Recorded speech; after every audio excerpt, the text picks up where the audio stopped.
és a türk világ testvérei, rokon nemzeteink itt a Kárpát hazában és a hatalmas Turán vidékén.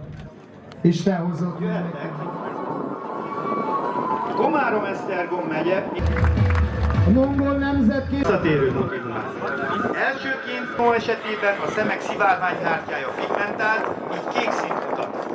Az albindás úgy tartja, hogy 3 a magyar igazság és 1 a ráadás, negyediknek éves ménünk Délceg lett a mének Európa bajnoka. Így jelenleg a 29 lovunkból 4 Európa bajnoki címmel rendelkezik.